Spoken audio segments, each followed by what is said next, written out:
Mi invitado tiene una maestría de un seminario bautista, doctorado de un seminario metodista. Y lo creerías, tú fuiste a un lindo seminario bautista y hubo un orador invitado.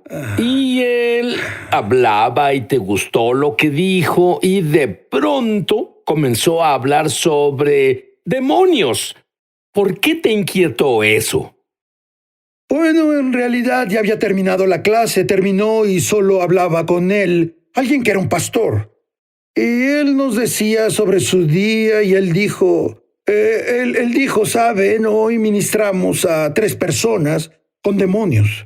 Y primero que nada me emocioné porque pensé, ay vaya, porque aquí estamos, esto es del Nuevo Testamento y pensaba, haremos algo aquí y voy a aprender algo y luego él dijo, verán, 2 de ellos eran cristianos. Dije, ay no. El primer pensamiento en mi cabeza, yo no creo en esto. Yo no creo en esto ahora. En realidad nunca pensé esto con cuidado. Vamos, en realidad no tenía una teología desarrollada porque nunca cruzó mi mente. Pero tenía ese fuerte pensamiento de que no creía en esto. Ahora descubrí que esos pensamientos no eran míos. Pero en ese tiempo pensé que eran mis pensamientos. Seguro, alguien tiene un pensamiento y piensas que es tuyo. Y no necesariamente viene de ti. Pero continúa. Sí, dije, no creo en esto, pero por lo siguiente, debía salir de ahí. Pensaba, debo salir de este lugar. Me disculpé, ay caray, debo ir a casa. Y en mi carro manejaba hacia la casa y pensaba, ¿cómo pasó esto? ¿Cómo un cristiano tenía un demonio? Yo solo me preguntaba, ¿cómo podía pasar? Y luego el Espíritu Santo invadió mi pensamiento y me habló tan claro, no fue algo audible, pero sí muy cercano. Y él dijo, Rodney, es lo que tú tienes. ¿Alguien quiere oír a Dios? ¿Alguien quiere oír eso? Bueno, vamos, me molesté. Bueno, ni siquiera pensaba en ese momento, solo me molesté. Y dije, no puedes tenerme. Yo no te pertenezco. En el nombre de Jesucristo te ordeno dejarme. Y sentía esa cosa, dejarme. La cosa que no creías, Sí. eso es lo que pasó. Sí, sí, es lo que pensé. Dije, oh no, tuve una experiencia en la que no creo. Pero no le dije a nadie, no le dije a mi esposa y ciertamente no le diría a ese señor. Pues debía pensar esto bien. Fue un gran debate y déjame hacer la pregunta. Bueno, de frente. ¿Puede un cristiano tener un demonio? Bueno, yo lo tuve. Y soy un cristiano. Pero una de las cosas en las que tuve que trabajar en realidad es el lenguaje que hay en el Nuevo Testamento. Porque esa palabra posesión demoníaca, esa palabra posesión en realidad no es una buena traducción del griego original. ¿Qué debe ser? Debe ser una persona tiene un demonio. Es la palabra como el sujeto, el verbo hace eco, y luego en realidad el demonio. Así que una persona tiene un demonio Entonces debe ser un cristiano, tiene una enfermedad. Sí, una persona de hecho se usa así. Un cristiano tiene una enfermedad. Juan el Bautista tenía un abrigo de camello. Verás, María tenía un hijo. Es así, una persona tiene esto. O una persona tiene una ofensa. No es que el demonio tuviera a la persona. Otra vez en que se usa es un verbo muy general. Daimonizomai.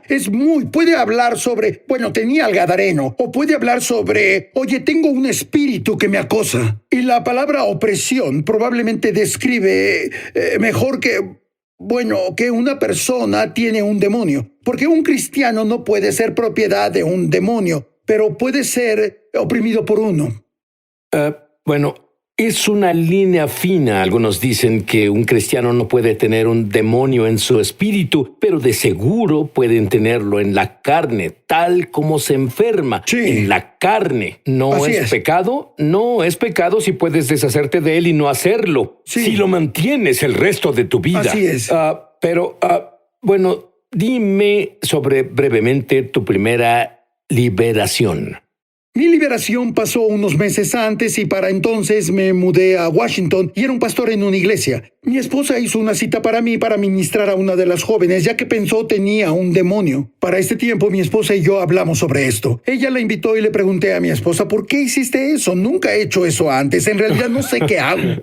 Ella dijo, tú eres su pastor, así que tú debes hacerlo. Y usó ese argumento en mí de ser pastor. Y bueno, tuve que hacerlo. Y ella vino y tuve un poco de instrucción telefónica, pero en realidad no sabía, así que no sabía cómo comenzar esto. Y bueno, es que nunca vi uno. Y pensé, solo leeré una escritura. Ya sabes, tal vez puedo expulsarlos y leí la escritura, pero no funcionó. Entonces dije, bueno, oremos. Y todos inclinamos la cabeza y cerramos los ojos y oramos, lo que...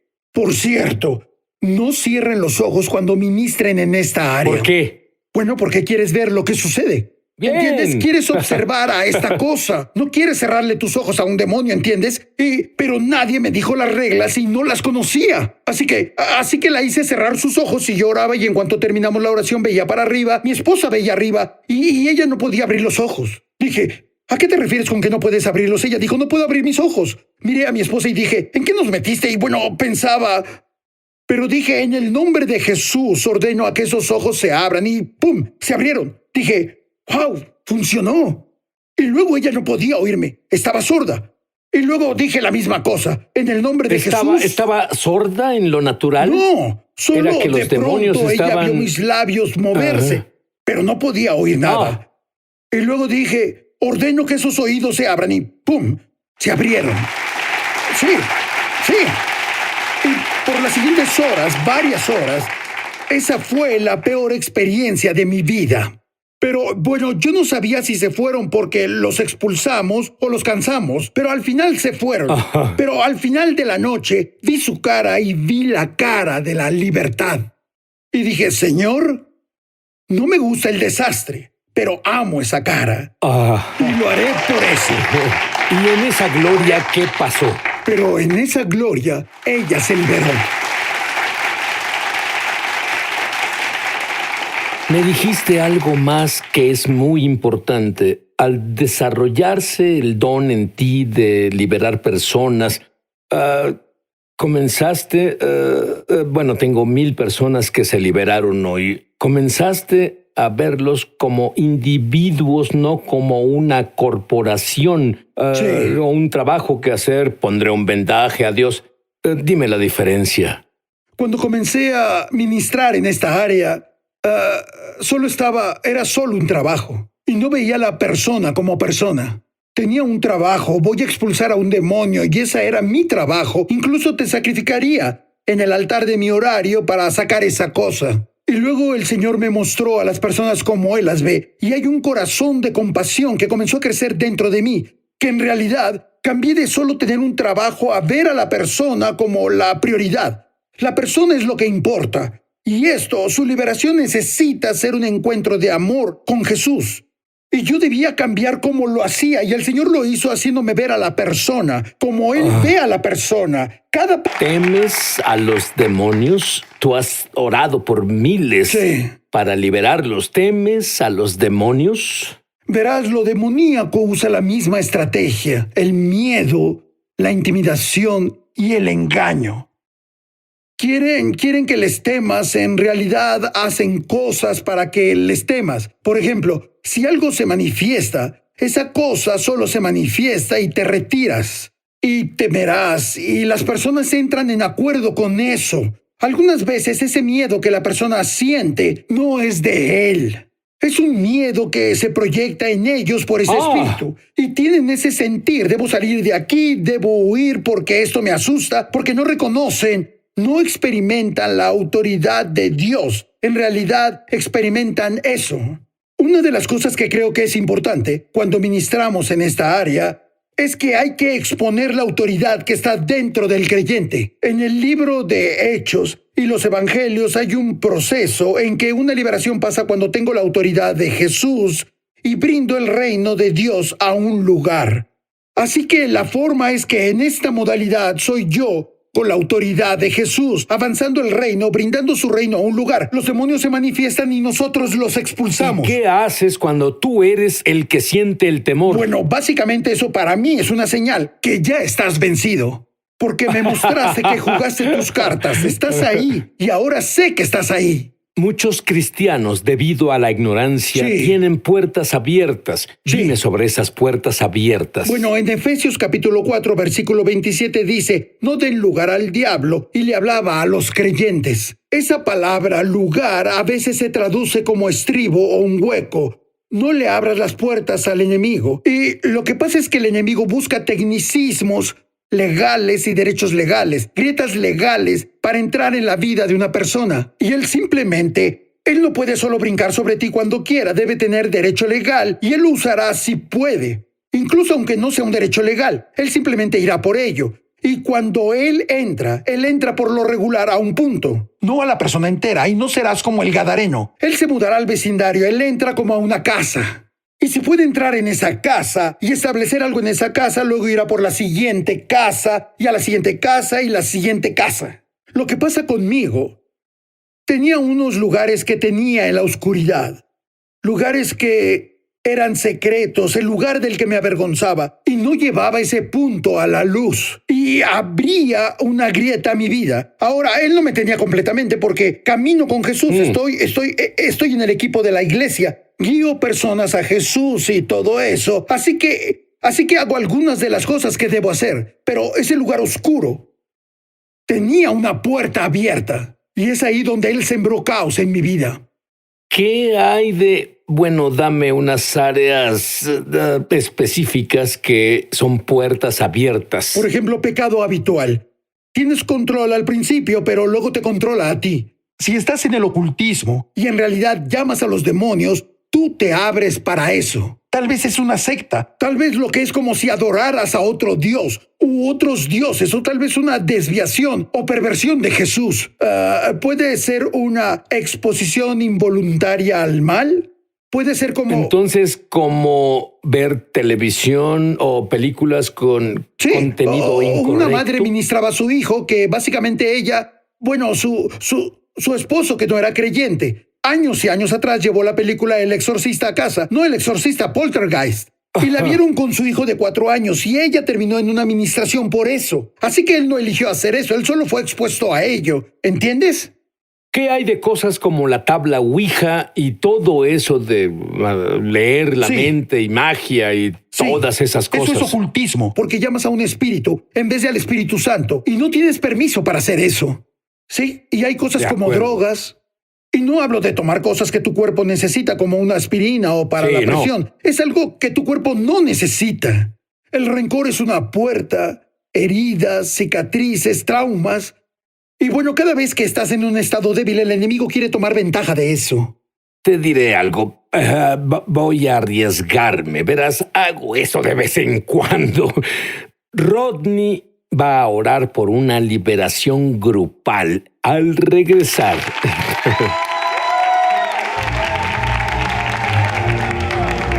Ya volvemos a su programa Es Sobrenatural.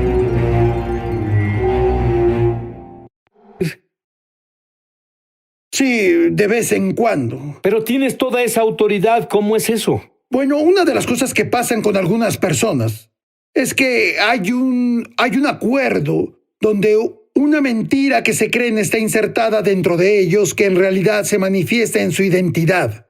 Por ejemplo, digamos que una persona tiene un espíritu de víctima y está ahí, ellos solo lo ven como una víctima. Así que tienen identidad de víctima ahí. Y hay tanto... Conocí a personas que son sordas y dije, ¿puedo orar para que tu oído se restaure? Sí. Y dicen, no, porque les gusta su comunidad de sordos. Sí, verás, si tengo una mosca y una mosca en esta taza, puedo ya sea sacarla jalándola o puedo poner la taza bajo la llave. Y solo abrir la llave y dejar que la saque. Y algunos demonios podemos expulsarlos solo jalándolos, los expulsamos, los sacamos. Pero hay unos obstinados, están atorados en la identidad de una persona. A esos hay que desplazarlos. Debemos brindar verdad, debemos brindar vida, para entrar y mostrar luz en las áreas de su corazón y comenzar a exponer todas esas mentiras insertadas y llevarlos a un punto de verdad. Y en realidad la verdad desplaza la oscuridad cuando hacemos eso. Dame un ejemplo de una mentira que las personas aceptan. Bueno, es como si no tengo el poder, no tengo la autoridad, soy un perdedor. O no puedo ser sanado. Dicen, mentira. Otras personas pueden sanar, pero yo no puedo sanar. Sí, y si acepto esa mentira, entonces básicamente impido la sanidad, porque yo acepté algo que no es verdad. Puedo sanar porque Dios dice que puedo sanar. Bueno, esto es lo que pienso. Hay tanta presencia de Dios en el estudio, incluso antes de que mis invitados vengan, pero ahora es más fuerte. Creo que puedes orar por todos aquí y liberar a muchas personas. ¿Por qué no ves a la cámara y oras como Dios te dirija? Bueno, el primer paso es este. Solo Jesús va a liberarte. Primero que nada, debes tener una relación con Jesús, porque Él es tu libertador. Tal vez aprendiste a simular, pero solo Jesús te liberará. Así que deberás invitar a Jesús a entrar a tu vida para que sea el Señor de tu vida, que perdone tus pecados, y deberás tomar la decisión: hoy seguiré a Jesús por completo. Y si quieres rendir tu vida completamente a Él, quiero que repitas después de mí. Solo di: querido Jesús. Querido Jesús, Entra en mi vida. entra en mi vida. Perdona todos mis pecados. Perdona mis pecados. Hoy elijo seguirte. Hoy elijo seguirte. Te hago mi Señor. Te hago mi Señor. Te doy mi corazón. Te doy mi corazón, mi mente, mi mente, mis deseos, mi deseo. mi futuro.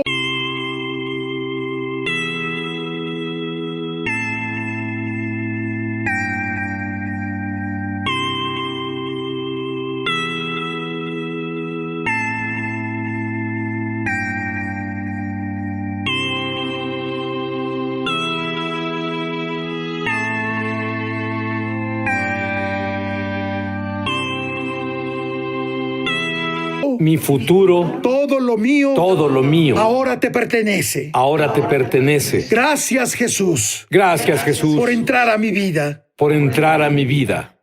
Ahora, si dijiste esa oración, sabes que Jesús vino a tu vida. Ahora, Colosenses capítulo 1, versículo 13 dice esto, que Dios nos liberó del dominio de la oscuridad y nos trasladó hasta el reino de su Hijo. Entonces la oscuridad no tiene más poder sobre ti. Y si dijiste la oración, o tal vez ya conoces al Señor desde hace un tiempo, pero te encuentras atado, solo quiero que sepas que es tu derecho nato ser libre, porque no estás en ese dominio más. En realidad estás en el reino de Dios, el reino de su Hijo. Y ahora que Cristo está en ti, es tiempo de ejercer tu autoridad. Así que quiero que repitas después de mí: soy hijo del Rey. Soy hijo del Rey. Todo lo que Jesús compró y pagó Todo lo que Jesús compró y por lo que es pagó mi herencia. es mi herencia. Estoy unido con Cristo. Estoy unido con Morí Cristo. con Él. Morí con Él. Fui enterrado con Él. Fui enterrado con Él. Resucité con Él. Resucité con Me Él. senté a la derecha del Padre. Me senté a la derecha del Padre. Sobre toda potestad. Sobre toda potestad. Todo dominio. Todo dominio. Todo poder. Todo poder. Todo nombre que es Todo nombrado. nombre que es nombrado. No solo en No esta solo era, en esta era,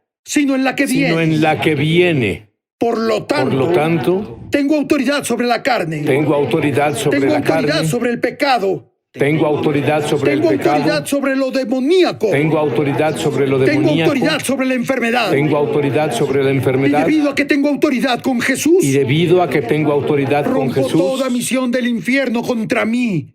rompo toda misión del infierno contra mí. Rompo toda maldición contra mí. Rompo toda maldición contra mí. Rompo cada maldición que viene desde mis Rompo cada ancestros. maldición que viene desde mis ancestros. Rompo cada maldición que venga del mundo a mi Rompo cada alrededor. maldición que venga del mundo a mi alrededor.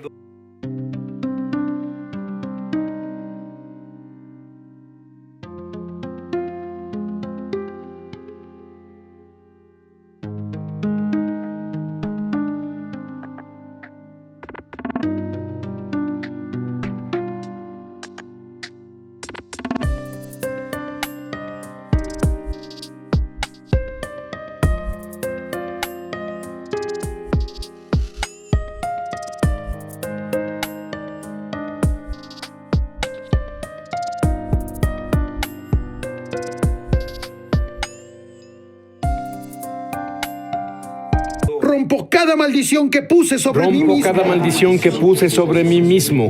Porque las armas de mi milicia Porque las armas de mi no milicia son carnales. no son carnales, Son divinamente poderosas. son divinamente poderosas. Derriban las barreras de la oscuridad. Derriban las barreras de la oscuridad. Todo lo puedo en Cristo. Todo lo puedo en el Mesías. Porque el que está en mí es más poderoso Porque el que está en mí es más poderoso que el que está en el mundo. que el que está en el mundo. Amén. Amén.